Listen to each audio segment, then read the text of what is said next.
So we received a 911 call at this home a little after 9 o'clock last night. This is on West 66th Street North, pretty close to Highway 75. And it was a family member who had discovered the female victim as well as her landlord, what I would describe as possibly a shed behind the mobile home itself. They immediately called 911. They attempted to do CPR on the female. We arrived on the scene. The male was already dead, and they were unable to save the female victim in this case, and she also died at the scene. We have identified the male victim as 52-year-old Harry Leroy McElfresh. I believe he went by Leroy to most people who knew him. The female victim is 39-year-old Tiffany Dawn. Her maiden name is Sheets. Her married name is Culkins. And her family lived in that mobile home, which they rented from our male victim in this case. Our understanding is that they were friends and that they rented this property from him. Based on what we know so far, we think that this shooting occurred sometime between 8 and 9 last night. But the family members in the mobile home, they heard dogs barking, but they never actually heard the shots themselves. So after a while, one of the family members went out to the shed to see what the dogs were barking about, and that is when they discovered our victims. We have some really solid leads in this case based on evidence and witness interviews, but we don't have a suspect in custody, and we don't have solid information about a suspect or a motive that we're able to release just yet. We are asking anyone who has information on this to give us a call on our tip line. That's 918-596-8836, and they can connect tipsters to the detective who's working on this case directly.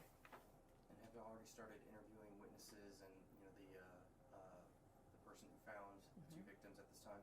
Yes, the witnesses were interviewed last night through this morning. So while we interviewed everybody that was at the scene that we need to talk to, part of working a homicide investigation is you want to get a really solid picture of everything that was going on in your victims' lives at the time that this occurred, because it gives context and insight, and a lot of times the information that we glean in this first 24 to 48 hours is going to be invaluable in helping us to determine who did this and why they did this. How many witnesses were on the property when the crime took place? I saw 2. But there were several family members that you guys may have seen in the minutes after they came to the scene. But I saw 2 witnesses being interviewed last night at the scene that were also, of course, brought back here to be interviewed as well. And I believe, last night we asked about, whether or not there was some sort of struggle. Have y'all been able to determine whether or not getting any more information on that at this point? I did not hear any evidence of the struggle. It just appears that these victims were just shot. Almost, it appeared to me to be executed. So this is like a storage building with a lot of stuff in it. It didn't appear to be huge disturbances in that. So at this point, we don't know exactly what happened inside that shed last night. And you said that the other victim, we heard, just want to clarify, the male victim, it appeared was a gunshot victim. The female, is that? Also a gunshot victim. Yeah, there were obvious, what appeared to be gunshot wounds.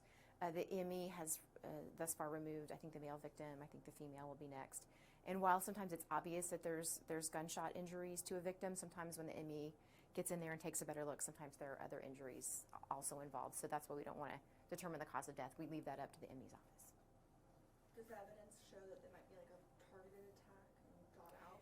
It's hard to say at this point. We just really don't know what occurred. We know that it was probably 45 minutes to a little over an hour that our female was supposed to be in this shed between the time that her family last saw her and between when they found both victims. So that's a short period of time. So that narrows it down. Every little bit helps with an investigation early on, but that's what we know so far.